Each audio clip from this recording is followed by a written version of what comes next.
Great, well, welcome. I'm Ross Armstrong. I'm currently the administrator for the Nevada Division of Child and Family Services. I've worked for the division now for about 5 years. Prior to that, I worked at the Attorney General's office for 4 years, 2 of those as a special prosecutor out in rural Nevada, and 2 of those as the counsel for the Division of Child and Family Services. And that included filing and representing the division in termination of parental rights cases and general agency representation. Today we're going to be doing a presentation on Nevada KinGAP and really dive into what the KinGAP program is. So the agenda for today includes talking about the Nevada Program Improvement Plan requirements, talking about the KinGAP practice guide that was developed, and then providing a quick overview of the KinGAP program, including eligibility, logistics, and assistance.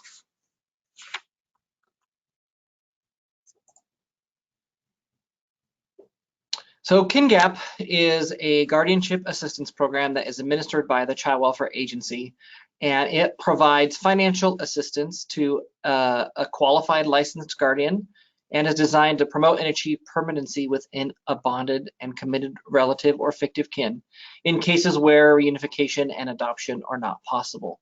So the KinGAP program is really established by the federal government as an option for states to implement as an alternative to a permanency plan and permanency for a child that is not necessarily that full permanency of adoption. So that's what we're talking about when we talk about KinGAP. KinGAP is not a permanency plan. It is a subsidy, just like an adoption subsidy is. So we talk about the Nevada PIP requirements, and if you're not familiar, the PIP is a program improvement plan, which is really just kind of federal Health and Human Services speak for corrective action plan. So every few years, the state of Nevada is reviewed by the federal government in terms of its compliance with federal measures related to the child welfare programs. Those states that do not meet those federal standards are placed on a program improvement plan, also known as a PIP. The states are also fined and they can work off those federal fines by completing elements of their PIP. And there's a time requirement for completing that PIP. So Nevada had a review and was found not in compliance with almost all of the federal requirements, which is not too terribly unusual. There are very high standards to meet, and most states certainly don't meet all of them. And there are particular pockets where Nevada was seen as having a weakness. And so the KinGAP program is one where the review identified it as an underutilized program and inconsistently applied across the state. And so as a requirement to work off our fines from the Federal Department of Health and Human Services, we've been required to update the statewide policy and create a practice guide for court stakeholders. As part of that, and really making the practice guide come to life, is this series of trainings. And so that is really the requirement why we're here. I mean, I think we're all in the positions we're in because we have a deep passion for helping our most vulnerable Nevadans, children in the foster care system, and achieving permanency. So we're going to really keep that in mind, that the practice guide is really, and this training is really designed to help us meet those federal standards, which is in the best interest of Nevada's children. So as part of the PIP, we developed the practice guide, which you should have access to. It's pretty short. I think it's about 8 pages long.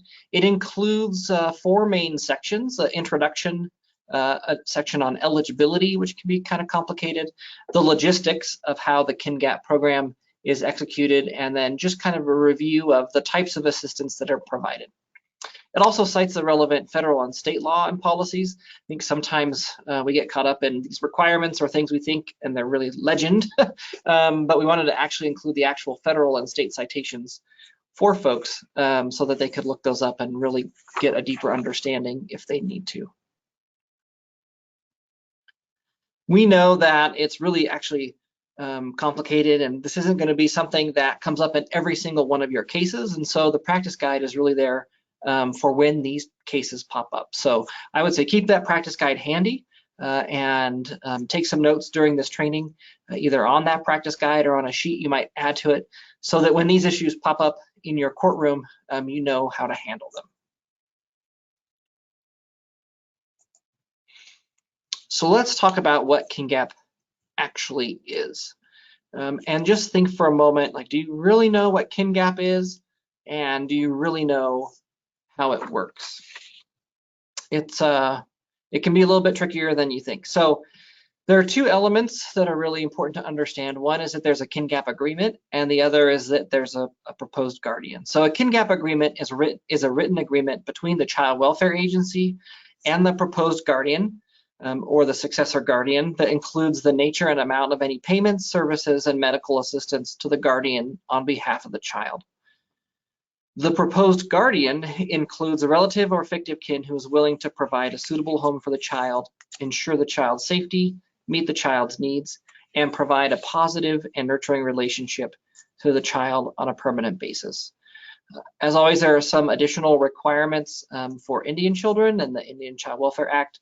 So for Indian children, the guardian, in addition to all those things like being willing to provide a suitable home and ensuring the child's safety, the guardian may be an extended family member if it's defined by local their law or custom to the tribe. If there's no tribal law or custom, the guardian has to be at least 18 years old, and the Indian child's grandparent, aunt or uncle, brother or sister, brother-in-law or sister-in-law, niece or nephew, first or second cousin, or step-parent. So if you think about it, if you have an ICWA case and there's guardianship at play, in order to be eligible for KinGAP, it needs to be one of those closer family members.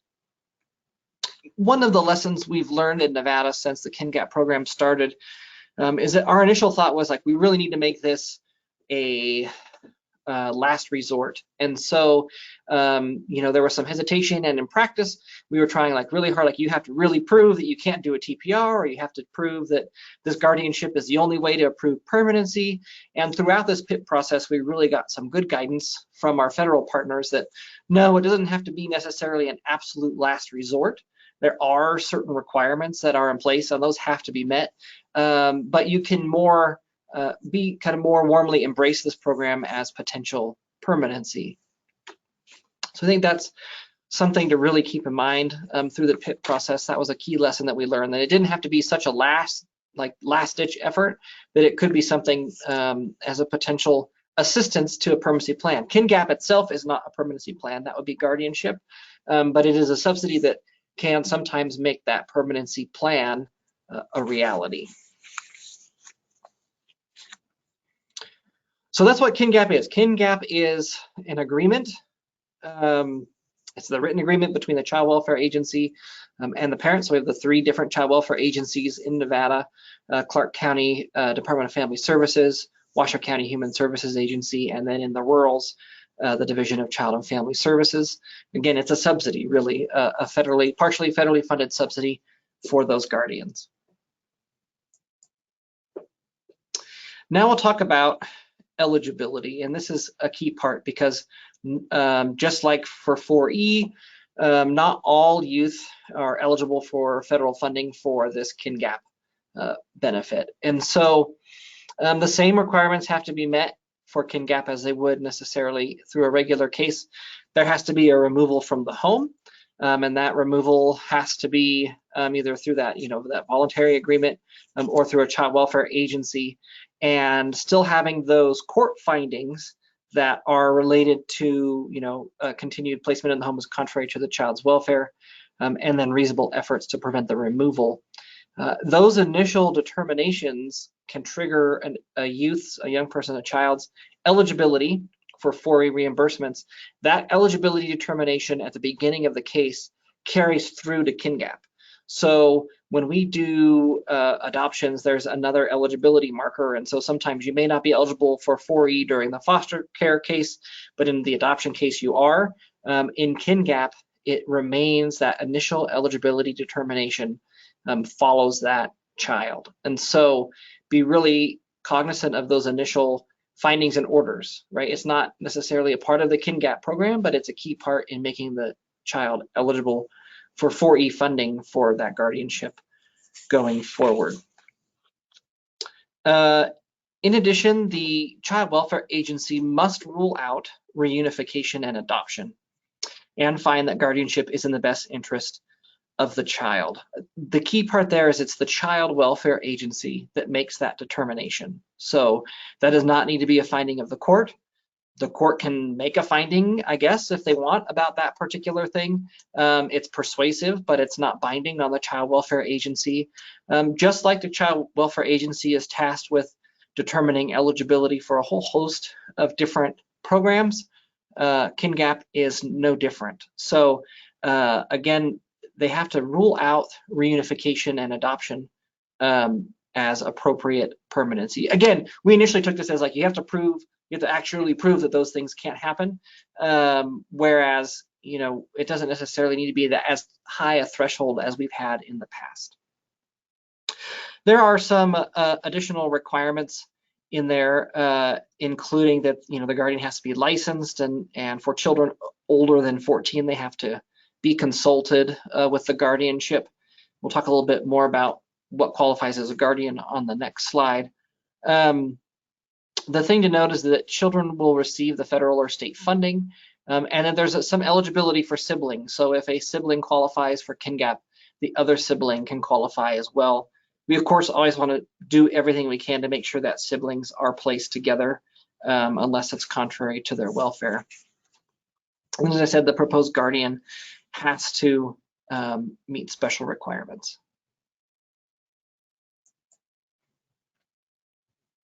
So diving just a little bit deeper on the two more important prongs, and probably I think the two prongs that are the most common misconceptions or not quite fully understood. So the first one is that reunification and adoption is not appropriate. Although we do have that language in our Nevada revised statute about the KinGAP program, it's required by federal regulation. So whether it's in our NRS or not, it's required as part of the Child Welfare Agency determination to actually go forward with the KinGAP subsidy. And it's a determination by the Child Welfare Agency. So we have some jurisdictions where advocates for the child might be arguing that the judge needs to make all these determinations and order KinGAP. I mean, I guess it can do that, but it does not make it so. It's the Child Welfare Agency that makes that final determination. So that's something to really keep in mind. Just like in the negotiations related to an adoption subsidy, that KinGAP element is really between the Child Welfare Agency and the guardian. Again, the court adopts a permanency plan. The permanency plan can be guardianship. That's the appropriate role for the court, but there's no like legitimate or effective court order ordering a KinGAP subsidy. The next one is that the proposed guardian meets the requirements. And so in order to meet the requirements to receive the KinGAP subsidy, you must become a licensed foster care provider. So we know we have a lot of family members that don't get licensed for one reason or another. Not getting licensed can become a barrier to being eligible for this KinGAP benefit. And the child must reside with that placement for 6 months while they're a licensed foster care provider. So if, let's say, a child is placed with somebody for like 18 months, 2 years, and then they don't get licensed until the very end, none of those previous months count towards becoming eligible for the KinGAP subsidy. And in addition, the child must have the guardian must have a strong commitment to caring for the child, which the Child Welfare Agency can use all sorts of facts for that. So again, these two key elements, that the guardian meets the requirements and that the reunification and adoption are not appropriate, are things for the Child Welfare Agency to determine. I think one of the lessons learned really as we've gone through this process in trying to implement KinGAP and then having the federal review is that licensure is that super important piece. Not only does it provide assurance of safety in the home and the care provider, it enables permanency through the KinGAP or adoption. Really, that licensure helps either way to occur more timely. So, for example, there have been cases where at the onset of a case, a relative or effective kin does not choose to get licensed. After attempting reunification, it fails. and then they have to go through this licensure process. And in some cases, depending on the living situation, depending on the capacity of the child welfare agency, that licensing process alone can take, up to 90 days or so. And so you really want to start thinking about licensure for those people that a child, is placed with right out of the bat, because that is going to prevent delays further down the line.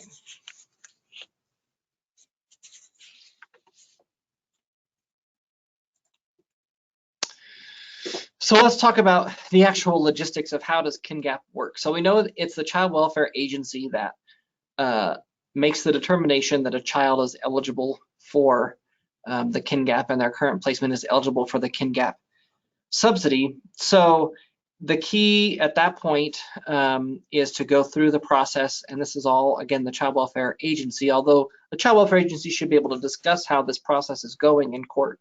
So I don't want folks to get the mistaken idea that just because it's a child welfare agency function to make the determinations that it's not an appropriate discussion for a quality hearing. And in a couple slides, we'll talk about everybody's different role in that particular thing. So as they get ready to go through with the KinGAP process, the relatives and fictive kin are notified about KinGAP as a potential program by the agency. The KinGAP agreement is then negotiated. It's a negotiated written agreement, just like an adoption subsidy is.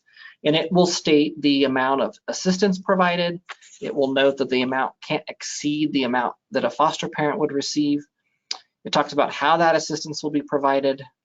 It will allow for periodic adjustments and all the other kind of the nitty-gritty details about how that relationship will work between the child welfare agency and the guardian, which, depending on the age of the child, could be for a short period of time, or it could be for quite an extensive period of time.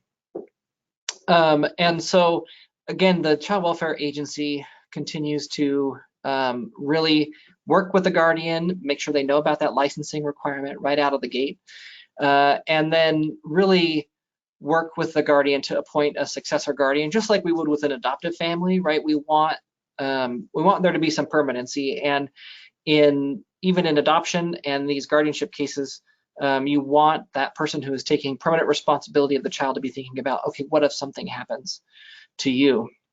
The agency also verifies annually that the KinGAP subsidy is still appropriate. And so what are those things that might trigger the child welfare agency to pull back or determine that the KinGAP subsidy is no longer appropriate? So the agency, through the different requirements, will make sure that the child remains in the home, right? You don't want a guardianship where the guardian has now let the child go live with the unsafe, the unsafe parent, but still collect the guardianship subsidy, that the guardian continues to support the child, that assistance provided is meeting the child's needs. So the annual review is not just for like, hey, do we revoke this? It may need to be an adjustment of that monthly benefit. It may be access to additional resources for that guardian, and that the child is meeting those compulsory education requirements, and whether there are any other changes that have occurred that indicate there should be a change in the benefit. Again, I think an important lesson we've learned is that successor guardians are really important to the child, and understanding that guardianships just in their nature are less permanent than an adoption. And so we really want guardians to be thinking about, who is going to take care of this child if something should happen or going forward, so that even though it's not as permanent as an adoption, it really has the look and feel, and the impact on the child is similar to that of an adoption.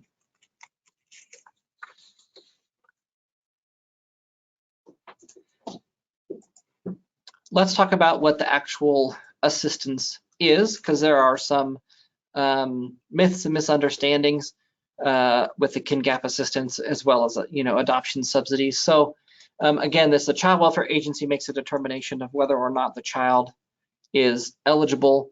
It includes that monetary assistance that cannot exceed that of being a foster parent. It includes one-time non-recurring expense payment up to $2,000 for those legal fees in navigating that whole guardianship legal process. And then there's also access to medical assistance through Medicaid And there are some differences of whether that Medicaid eligibility would travel with the child from state to state, depending on whether the child is 4E eligible. If the child is 4E eligible and there's federal assistance as part of that subsidy, then the Medicaid eligibility will follow the child. If it is not a 4E eligible child, then Medicaid may only be eligible in Nevada if it's a Nevada child. And then also there's additional assistance for children entering KinGAP at age 16 or older. So in cases where we have a permanency plan that isn't guardianship, isn't adoption, but is another permanent plan, there are certain assistance like independent living and some of those transition services to help that individual child transition into adulthood and help the guardian assist them to do so.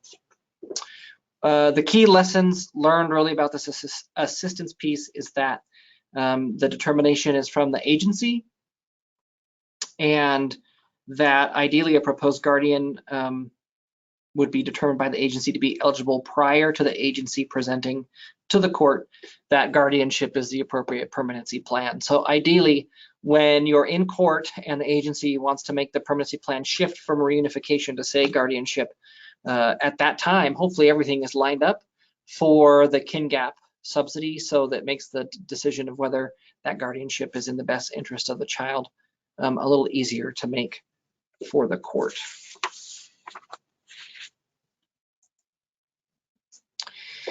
Let's talk for just a little bit about the different partner roles in KinGAP and the KinGAP program. So just for a couple seconds here, take some thoughts. If you're taking notes, write down maybe kind of what you think your role is in the KinGAP program, and we'll see if you're correct.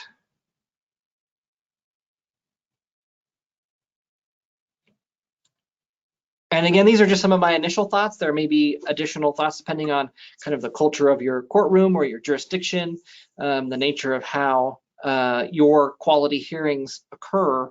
The bottom line is that everybody has a role within the KinGAP process to help make it as successful as possible, so that Nevada, well, first of all, so that a child can have a solid chance at permanency and positive outcomes going forward, but also so that Nevada hits those federal markers that it needs to meet for having an effective child welfare program.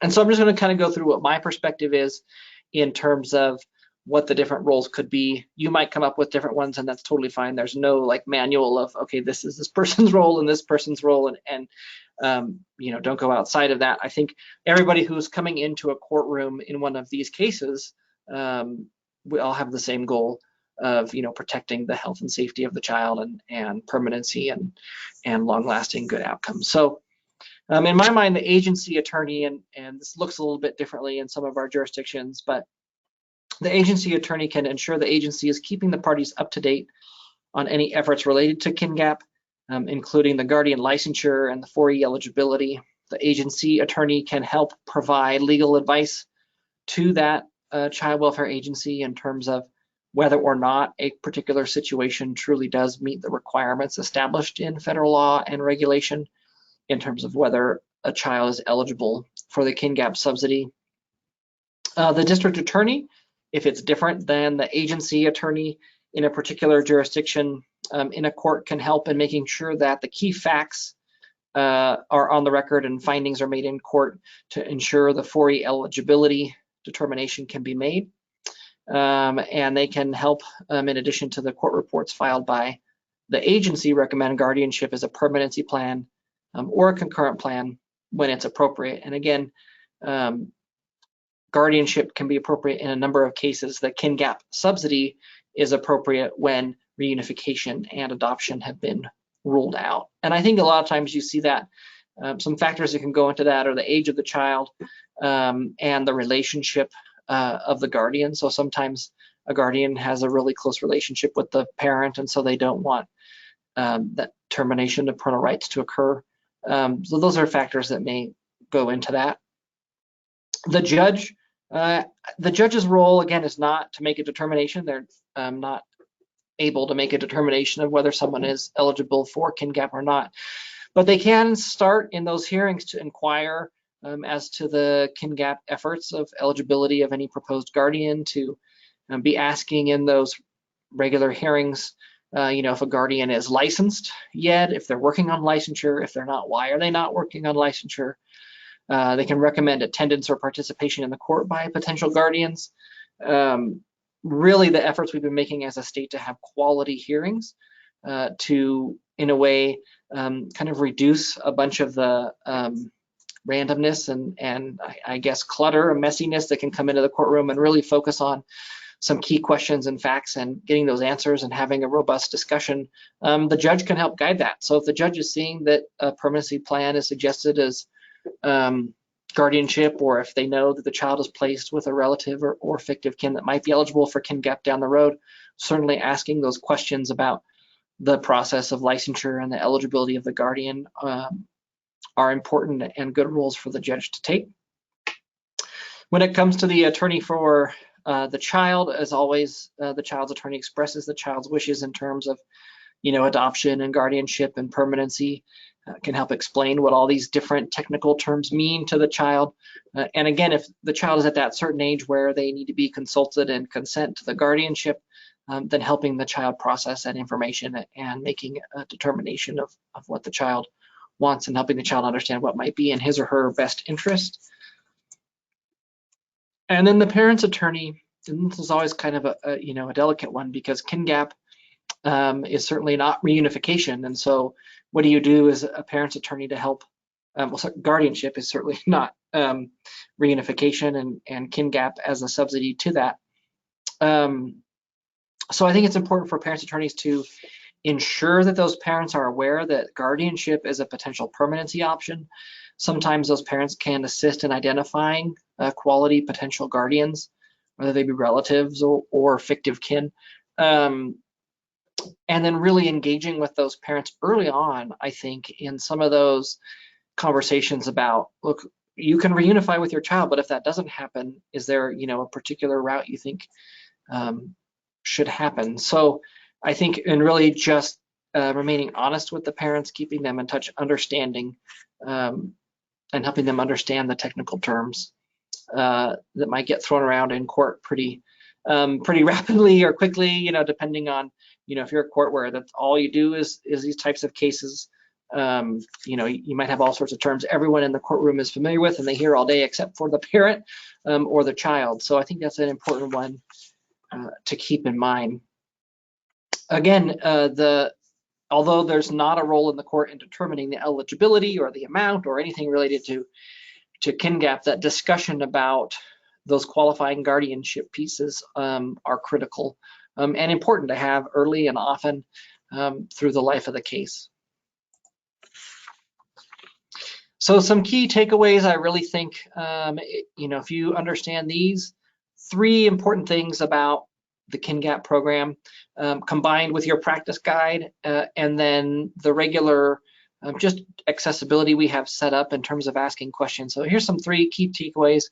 The eligibility requirements are set by federal regulation and are confirmed by the Child Welfare Agency. So again, the Child Welfare Agency is the one who has to make the determination of whether KinGAP is an available subsidy in the particular case. That the court determinations and findings are key to Title 40 eligibility. We talked about those initial findings, including contrary to the welfare and reasonable efforts. Those are key to determining whether there'll be federal participation in the KinGAP program or whether it will be all state funding.